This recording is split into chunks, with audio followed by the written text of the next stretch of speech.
What's up, everybody? It's Ep13. Let's talk about it. This is How to Get Away with Murder, Season 5, Episode 13. 13. All right, this was a good episode. I really liked this one, okay? Because now we get into the meat and potatoes. Obviously, it's only 2 episodes left, so we got to find out how they're going to wrap this all up. So we got some answers this week. Let's go ahead and get into it. Oh, it's Christmas time in, where they at? Philadelphia, wherever they at, child. So it's Christmas time, and we see that Laurel gets a phone call. We don't know who it's from. It's like heavy breathing and silence on the phone. She hangs up.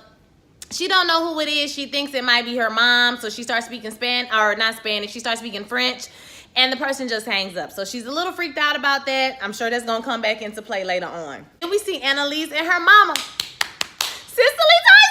I love her. Annalise and her mama arrive, and her mama making all these jokes about it's a hotel room, and you know, it's Annalise's place, of course. It's big and beautiful with this giant Christmas tree. You can tell that Annalise genuinely loves to have her mom around. And I love to see these 2 actors act together because they always do such a good job. She tells her mom she brought her there and didn't put her in the hotel because they can hang out. It's just the 2 of them. They can kick it. You know what I'm saying? They get their feet done, their nails done. They can watch movies and shit. You know what I'm saying? It's be real cute. Like, it was a cute moment. And it's so nice to see those when Annalise is actually happy, bitch. Because you know the rest of the episode, it ain't going to be like that. All right? So Agent Blondie calls Annalise at this time. And she tells Annalise that she needs her to come in for questioning. She tells her that she's prepared to offer her immunity. She knows about the adoption of Wes. And she wants her to come in. And Annalise says after the holidays. Okay, some of this scene I missed, but Frank goes to Gabriel and he tells him that he wants to make amends, you know, for putting the camera and spying on him and watching his every move and shit. But he was like, you know, if I thought you was a bad guy, I would have told Annalise a long time ago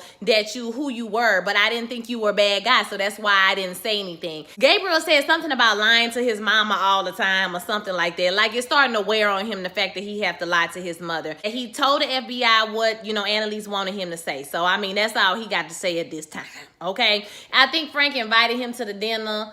Oh, no, he didn't invite him to the dinner. I think that was it for that. Tell me if I missed something in that scene, because I wasn't exactly paying full attention to that little bitty small scene. Bonnie at Miller's funeral, his mother is giving the eulogy. The whole situation is just sad, child. Bonnie just looking sad. Everything is sad. And when the funeral is over, she goes to Bonnie and she hugs her and thanks her for coming. Asher is also at the funeral, and the mom meets Asher, and Asher basically tells her that he was an intern at the DA's office, and you know that Ronnie really believed in him, and you know Asher a little choked up. You know, he emotional, even though he ran over another DA with a vehicle. But you know, we gonna leave that over there. He walks away at this point because he getting all verklempt. Bonnie's mother then tells Bonnie, you have to find who did this, and when you find out who did it, make sure you give them the death penalty. I said, not the death penalty, Bonnie. You gonna die, girl, because you the one who did it, sis. I don't know why Bonnie even went to the funeral. I know she probably got to go for like to save face or whatever. That was your boyfriend or whatever. But like, girl, like, I don't know why she be doing this shit to herself. Because like I said, if y'all just stop killing people, you wouldn't have these issues. There's a news report that's going on about the investigation about Ronnie's death. And they were basically saying the governor, it has now been linked to this because whatever car or dirt or whatever, something about the Moretti family construction business. This family is like a #1 donor in the governor's campaign, and because she's connected to them and the whole Nate Sr. thing, so everything is starting to, you know, fall in place like it should, right? Because she's supposed to be guilty of killing Nate Sr. All this is playing on the news as the crew is gathering to eat their Christmas dinner together. They all ask about Connor's mom, and he says obviously she's embarrassed about what happened because she's on the way there. They get a knock at the door. Connor's mom has arrived, okay? She seems to be in good spirits. She's happy about everything. She got Christmas sweaters for everybody to put on. So, look like it's going okay for right now. You know what I'm saying? Nate comes over to visit Annalise, and his mom is there. Of course, she loves him, you know. So I just love like their little relationship that they're building between each other. I think that's just really nice because we don't ever see Nate's mother. We don't know if she dead or alive. And you know, his father is dead. So he kind of need a person. Like, he needs a person. And Annalise's mom has really stepped in to be like a motherly figure towards him. And I'm here for that shit 100%, okay? Because we ain't gonna let Nate go down. They're not gonna portray you as no angry black man. She come over, or Nate Nate comes over to visit, and Annalise pulls Nate to the side and is like, listen, they calling me in for an interview. You know, she talking about she gonna offer me immunity. And Nate was like, well, you should take it. And she was like, what the fuck you mean? I'm just gonna tell her everybody? And he was like, well, if you think about it, you know, I can handle myself. You know, even though I know you sometimes you think I can't, but I can handle myself. And basically saying you ain't did shit wrong. I mean, you haven't done anything wrong. So if you need to turn everybody in, shit, turn everybody in. You've been protecting us for all this time. Maybe it's time for your ass to just turn us in. And she was like, I don't know if I'm going to do all of that. You know, I got to think about it. Nate then says, well, you know, they trying to turn everybody against each other because they don't have anything that's going to lead back to us. Okay, so they're trying to get somebody to talk so they can basically make the whole house of cards fall down. After this, Annalise gets into bed with her mom, and her mom overheard the whole conversation between her and Nate. Basically, she says, you know, whatever you do, girl, Nate is a good man, Savannah. Shout out to fucking that's a good man. Okay, and what you need to do is help him, baby. Don't you put him in a jail, honey. You do whatever you need to do to help Nate.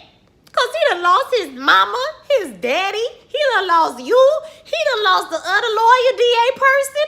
He done lost the lady who work in the lab. Bitch, he done lost everybody. Annalise basically is like, you don't know what you're talking about. Mind your business, mama. I love you. Okay? I mean, Annalise's mama said, don't you dare do anything to hurt that. And I said, Nathaniel, baby. She called his whole government name, baby. She said, don't you dare do anything to hurt Nathaniel, honey. That's what we not doing today, is we not gonna hurt Nathaniel. Not today. You don't see no quality fine-ass old dick like that. Child, what? And you gonna put it in jail? No, God. Laurel and Michaela tell Frank that they found, you know, that Laurel got a strange call. It was something else that was said in the meantime. Frank told them to invite Gabriel to the house for Christmas to make him feel good, so he won't go to the police and tell on all their ass, okay? And then they tell him that Laurel got the strange phone call. It was just quiet and people were just huffing and puffing on the phone. And Frank like, I'ma look into it. So you know the inside private eye, he gonna be on the case. Then we see Agent Blondie stopping Tegan outside her apartment, and Tegan like, hey, bitch, I live here. You know what I'm saying? Like, now you doing the most. And she was like, well, you wasn't answering my phone calls. That's why I'm at your house, girl. Do you have some information for me? And homegirl's like, listen, I don't think she know anything that's going on. Like, she don't know nothing that's going on. And she like, you gonna be able to protect me and all of this shit. And the lady is like, you know, find out what the tea is, bitch, and come back and tell me, girl. Okay? That's it. And Tegan throws a question like, why you out here working on Christmas Day? And she like, because I didn't get invited to Annalise. So Tegan is apparently, she all dressed up. I didn't notice that, but she's all dressed up because she always look good. And she going to Annalise's house with Emmett for Christmas. After Frank leaves Laurel and Michaela's house, the crew house, he going over to Annalise's house. She like, okay, did you let them know? He like, yeah, you know, they ain't want to do the shit, but I told him go ahead and do it. We here. So at Annalise's house is Nate, Bonnie, Frank, her mama, Crawford, Tegan, and Annalise. Okay, so that's everybody who's at the house. So she just trying to get everything prepared. She looked really nice too in that gold shirt. Yes, honey. Yes, Viola. Yes. So anyway, she looked really cute. They were setting up the house, trying to get everything together. She's talking about she's trying to get her mom out the kitchen. And Bonnie comes to her right when Tegan and Crawford arrive. She's like, can we trust her? Annalise like, bitch, I can't trust nobody at this point. In the meantime, Nate tells Frank that Annalise has got called in for the immunity. You know, he tell her the whole thing. And he like, well, she should take it. I mean, she the only one of us who ain't, you know what I'm saying, kill nobody. So, you know what I mean? You know, maybe she should take the damn deal. Right before he says that, he's talking to Nate about the copycat tires. And, you know, that was genius. And Bonnie overhears. And, of course, her basket case ass go up and run out the room. Bitch, like, you ain't covered this motherfucker mouth up. Like, that just killed me, Bonnie. Why did you cover this man's mouth up? Chances are, if he was alive, he would have been a vegetable anyway. A vegetable. Shout out to Mildred, my grandmother. Yeah, he would have been a vegetable anyway, girl, so you ain't even had to do all of that. Okay, how you kill somebody, then get squeamish when somebody... I don't understand these people. Okay, why are we rooting for them? They're horrible people. I didn't run out the room, but he was like, I'll fix that. You know, don't worry about that. I'll fix that later. I said, oh, shit. Later on in the dinner, Crawford stands up and gives this toast about, you know, how Annalise has made him feel so welcome and she's the fabulous host and all these nice, wonderful things, right? We know that he like Annalise. They laying it on to let us know he like Annalise. And Annalise's mama was like, Harpo, who this man? And Annalise was like, that's my boss. And she was like, oh, girl, it sound like your boyfriend. It sound like your man, girl. And he was like, no. She's like, no, don't say that. That's ridiculous. And then she goes to tell this story about Annalise and her giving her lunch away to this homeless man. The principal calling her saying, your daughter don't never had no lunch. And she said, how dare you accuse me of neglecting my child. I said, bitch, you better give him a strong Tyler Perry word. Ain't nobody neglecting no damn child. She just generous. And she was giving her lunch to some homeless man. And Lee's like, bitch, that wasn't me. Girl, it wasn't me. And she like, girl, you don't remember. It was you, girl. And Lee's like, look, everybody eat the damn food, so y'all stop talking about me. And she just smiling and carrying on. I was like, you better smile, Annalise. Smile, auntie. Listen, I'm here for the smiles. Back at the Cruz house, Asher arrives to greet everybody. Of course, it's awkward when Connor's mom opens the door because she like, take off your shirt. And he be like, wait a minute. You know what I'm saying? We ain't in the parking lot no. Nah, I'm trying to give you this sweater. Gabriel don't have no sweater. He good with that. He comes in and, you know, he goes to greet and he tells Laura, thank you for inviting me. And Laura, bitch ass, is just like, well, you know, Frank told us we had to invite you. So, you know, that's why you're here. I'm like, I cannot listen. Laura is pure trash. And we're going to get to why the bitch is trash at the end of the damn episode. I am tired of this raggedy Ann hoe. Can y'all please write her and that damn baby off the show?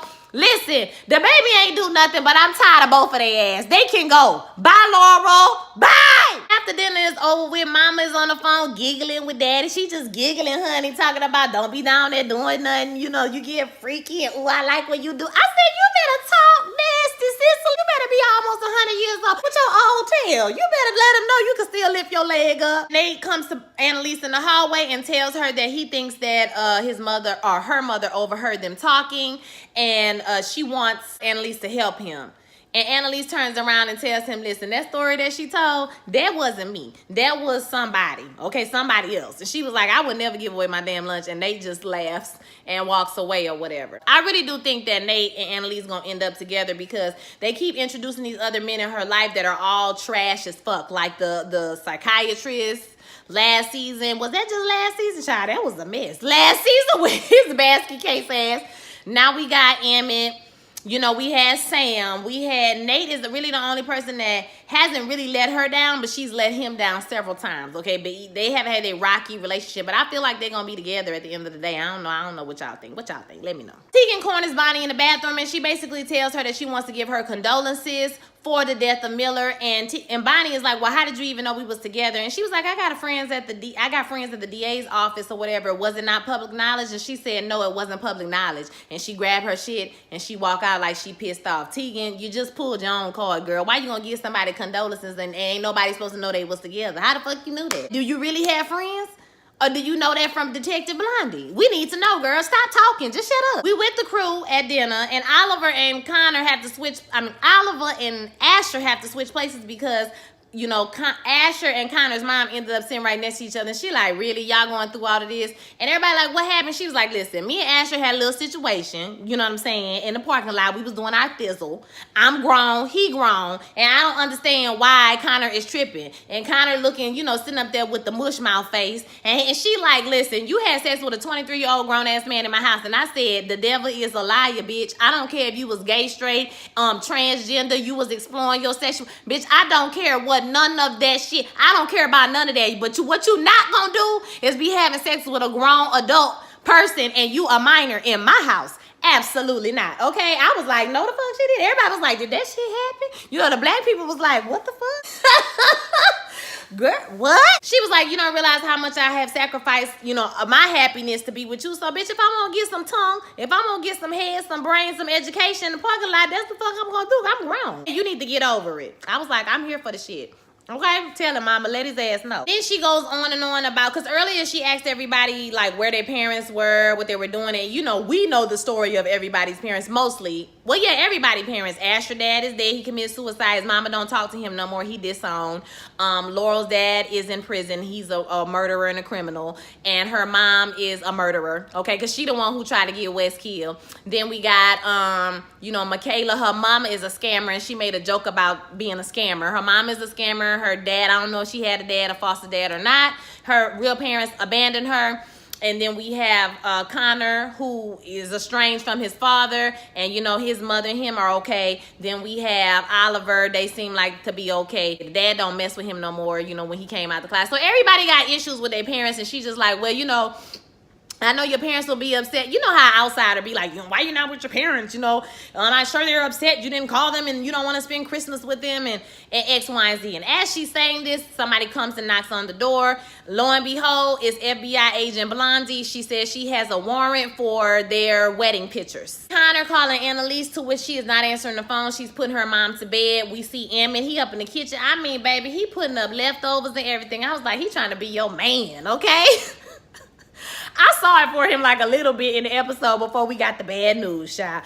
But anyway, he putting up the stuff and he's telling her thank you. And she like, take some of the leftovers home, take it home. And he like, nah, I'm in the hotel room. It's just not going, and she like, well, I hope they put you in a suite. Well, yeah, just so I could be up in there by myself. And then she was like, well, there's nothing wrong with that. I like to be by myself. And then he make a comment about how she have more than him. How? Well, you have a family. You have a mother who loves you. You have great friends, and you have this whole life that you don't even talk about at work. And he tells her he just wants to make her feel at home, and she really made him feel welcome. And so he goes to kiss her, and she's like she like, what I'm saying? She like that. She was like, it's late, you probably need to go home, and you can go home. Like, I have never been, okay, I'm not comparing myself to her, but I'm saying that I have been in a place where, like, you done been hurt so many times, you just be like, fuck it. I'm not dealing with nobody. Like, I'm not letting nobody in. I'm not about to be starting this whole torrid relationship with somebody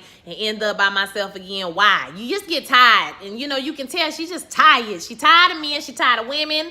She don't want to deal with nobody. She just want to be by herself. And she says this later on in the episode, which I'm going to get to in a minute. We see Laurel getting a blanket with the blood on it and putting it over Christian in the crib. We already know she about to be up to some foolishness. I already know, because Laurel, this is her MO. She go off half cocked. This is what she does. Connor's mother is like, I really need you to tell me what's going on. I'm worried. What's happening? You told me to delete that picture. Like, what is the tea, child? Something ain't right. Okay, they coming in for your wedding pictures.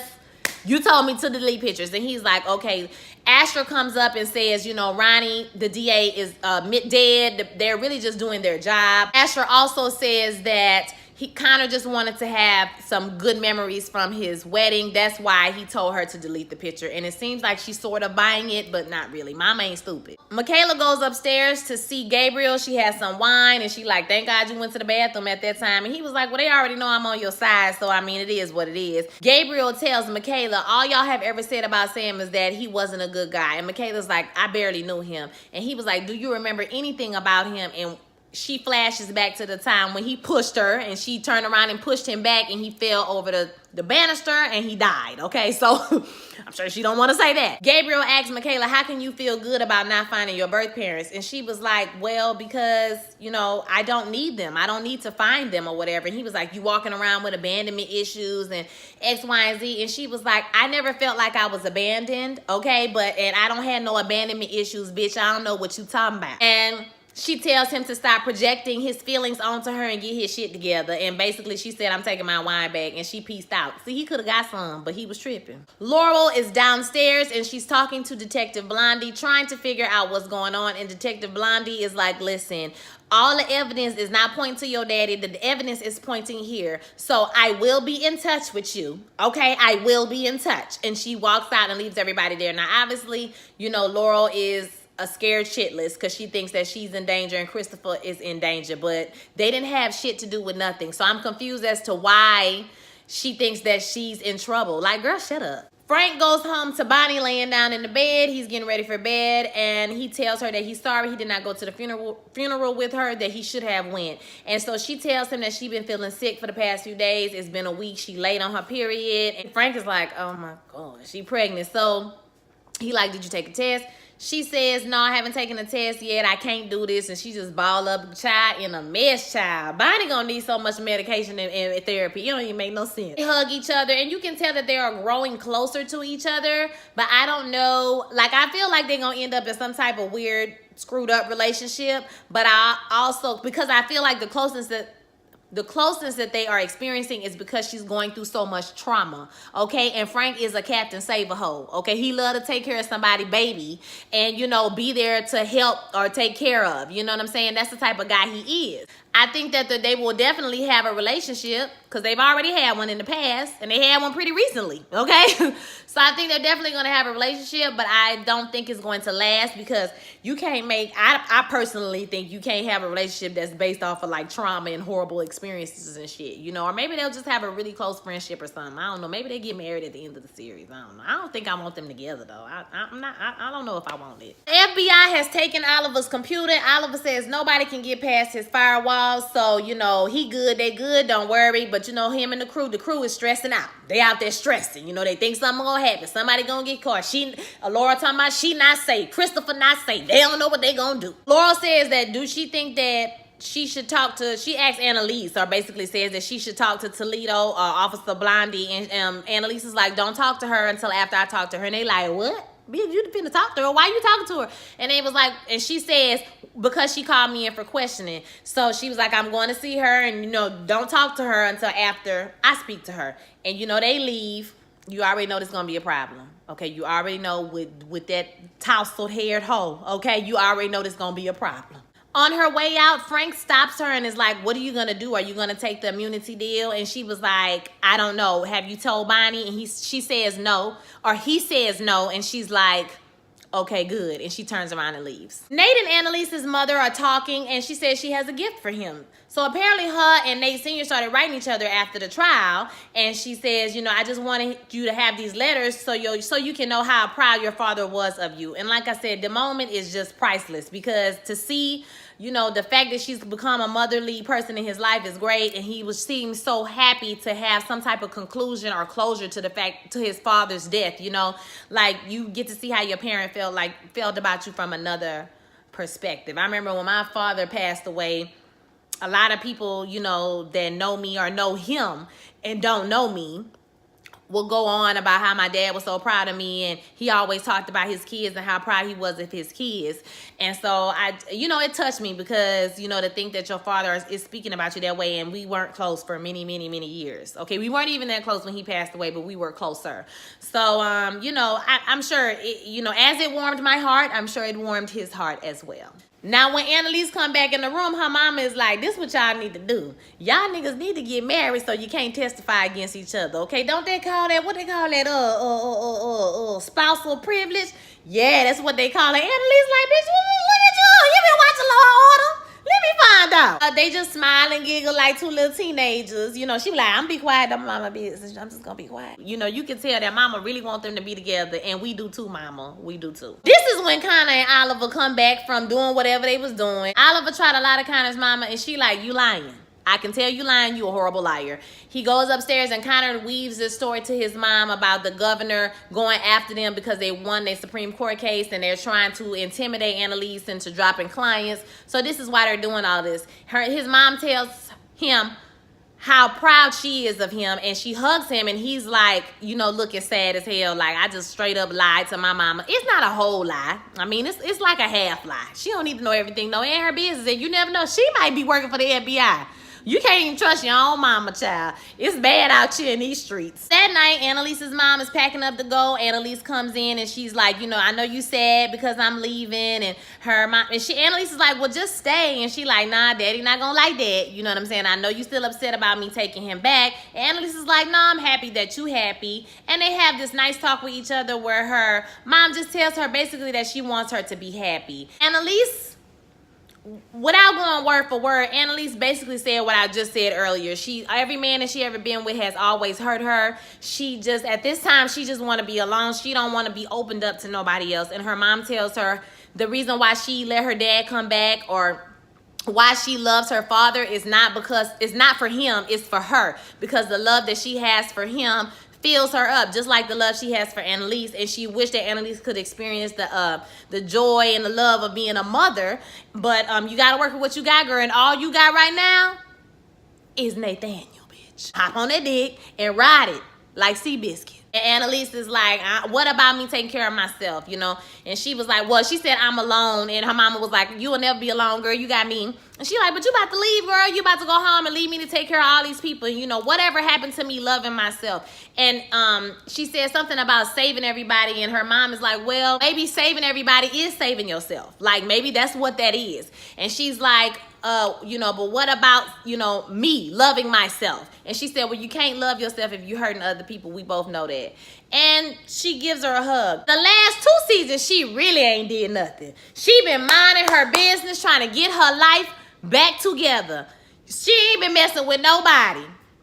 And here we go. You didn't see Annalise sitting at the table, the counter somewhere, child, and she take a swig of that drink. I said, oh, bitch. Okay, you got to get that monkey off your back, sis. And then she calls Detective Blondie and says that she will meet with her at 3 p.m. the next day. I said, well, you gonna tell on everybody, girl? Well, my goodness. About time you told on their ass. When Detective Blondie hangs up the phone, we see that she's in the car with Tegan. And Tegan is like, you offering her immunity? And she's like, well, if you give me something that tell me she don't deserve it, then I won't give it to her. And so Tegan looking like, oh, bitch, she don't know nothing, though. What do Tegan know? Tegan don't know nothing. She might know something is up, but she don't know nothing. Know nothing. You know what I'm saying? Okay, so now we got 3 things happening at one time. Annalise shows up at the FBI place to interview with Detective. We also see Gabriel in the bed bouncing the ball. His mama calls him and he begins to lie about spending the whole day with Makeda Child. He just lies down to his mama. We also see Bonnie sitting in the bathroom about to take the pregnancy test. And we see Nate looking at the letters from his father and starting to read one of those letters. Frank waiting downstairs for Bonnie to come down. She comes down and she tells him that she is not pregnant. She, you know, kind of cries in his arms and he comforts her. Then we see Tegan sitting down somewhere. Oh, we see a white man walking into the interrogation room, and then you think he walking in to talk to Annalise, but it's Tegan. So you like, oh shit, what is she finna say? She said she need to make a report about an agent. Child, she came there to make a report about Agent Blondie. I said, wait a damn minute. This is a plot twist. Then we see this raggedy hoe picking up the blanket off of Christopher, calling Detective Blondie and telling Detective Blondie that she needs to talk to her. Well, basically, she left her a message and said that she needs to talk to her. So once again, here go Laurel, half-cocked, with half of the information, trying to save herself from something she ain't have shit to do with. The only person that was there was her baby, and her baby ain't killed no damn body. So, girl, what are you doing, girl? Shut up! Why won't she just shut up? Like, I'm so sick of Laurel. Would they please write this hoe off the show? Can she just please go somewhere with that damn baby child so we can just we just need to get rid of her whack ass. Oh, child, I can't stand her, Jesus. Oh, Lord, Jesus, kill off the show. She about to throw a wrench in the whole plan. Get back to Tegan and the white man. So she telling Deputy Director of the FBI area that her and homegirl was in the car. Well, we see them in the car together right after she hung up with Annalise, and they talk for a minute, and Tegan starts to cry after she tells her, well, you know, give me something to tell me that she don't deserve immunity. Tegan is like, you have to protect me. I have no one. They don't care about me. And the FBI say something like, I ain't got nobody care about me. Or she say something about, you know, you're up, you stay at work till 9 o'clock or past 9 o'clock every night. And you do this at home till midnight. Like, she really been watching her, okay? Like, she really been stalking her. And she said something about, you know, we got something in common. And the girl say, you know, you single. And she like, yeah, I'm single. What you think? Of course. Bitch, look at me. I'm a bitch. Okay, of course I'm single. Tegan go ahead and move in. I said, wait a minute, bitch. Y'all finna wait. What's about to happen? Hey, babe, Tegan pull out that pimp game. I said, Tegan be the dominant one in the relationship. I said, girl, you better. Okay, so she grabbed her and was like, come here. And that white lady said, I'm coming. You better get it. And they go to kissing. I'm like, girl, you done messed up your whole investigation. You ain't supposed to be sleeping with no witnesses, girl. We see the white man telling her, you know, did you feel coerced? She said, no, me and her, we both were responsible for crossing that line. She did not coerce me, but I do feel like my safety is in jeopardy, so I would like to be transferred to another agent. Then we see that same agent on down to the office, and he tells Agent Blondie, first of all, you've been in violation like 4 times this month. The first thing you did wrong was you was playing evidence. Okay, then we see the flashback off of playing the mask under Gabriel mattress. Then you was offering a witness a deal without his lawyer present. Then we see her in the interview with Gabriel. He asked for his lawyer to be there, and she still offered him some type of deal. And now you sleeping with a witness? Oh, hell no, girl. And she's like, this is Annalise trying to play us. And he like, girl, listen, all the evidence is pointing to the governor. You're tripping, okay? Nobody has worked harder on this case than you, girl. But I'm about to take you off this case for right now. So the case is not over. Just want to make that clear. The case is not over, but all signs are pointing to Governor Burkhead at this point. That's the direction that they're going, and she won't be in charge of the case no more. So Tegan is seen with Annalise telling her, you know, bitch, I did this for you. Okay, I did you a solid. I went on and gave that cooch up. I put my face in a place, okay, so that you won't go to jail. I don't know what you're doing, bitch, but I'm just letting you know I'm on team Annalise. And Annalise was like, you ain't have to do that, girl. She was like, girl, don't worry about it. I got this. I need to get some anyway. I wasn't even tripping like that. My girlfriend left me. Ex-agent they put on the case, you gonna have to sleep with them. It's like, okay. I like that. Tegan is down for the cause, and I don't think it's like a sexual thing between her and Annalise. I think they just gonna be good girlfriends, okay? But Tegan trying to look out for herself, and she know the FBI at the end of the day, they gonna just throw her, you know, to the wolves or whatever. It's not like they gonna put her in witness protection or no shit like that. You know what I mean? So we'll see. And I'm sure she likes Annalise, and she admires her, and she don't know the whole story. And Annalise ain't do nothing. At the end of the day, Annalise ain't do shit. As she's closing the door, she gets a call. The call is from none other than, we see her going into a church, and guess who stands up and turn around? Nobody but Lynn, honey, Lynn Burkhead, the governor.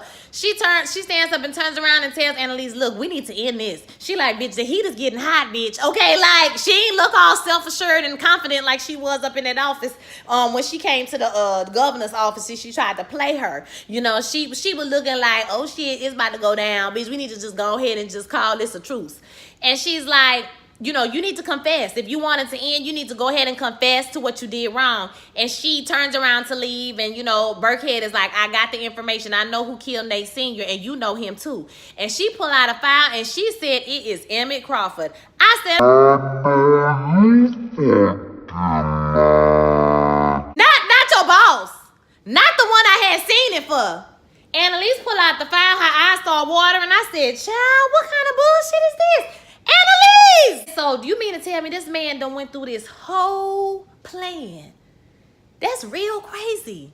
That's some Netflix type shit. You done went through this whole thing of killing this man's father so that you can get me to work with you, so that you can get me to be your boo? Oh, that's for real crazy. That's some crazy ass shit. So we're gonna see how it go down next week. I said, y'all done threw us a left hook, child. We don't know what's coming next, okay? So I want to hear what y'all think about this episode. I thought it was very good. I was very pleased with what I saw. So don't forget to like, comment, and subscribe. Please subscribe. You already here. You stayed this long. You might as well come back again, okay? And hit that notification bell if you want to know when I upload the videos. If you want to follow me on social media, you can at Htgawm, Twitter, on Snapchat, and on Instagram. I'm on Instagram the most. I'm not a big social media person, so you won't see me posting a whole lot, but I do post. So y'all have a blessed week. Let me know what you think. Let's talk about this shot, because I want to talk about it. It was good. All right, I'll holler at y'all next week. Peace.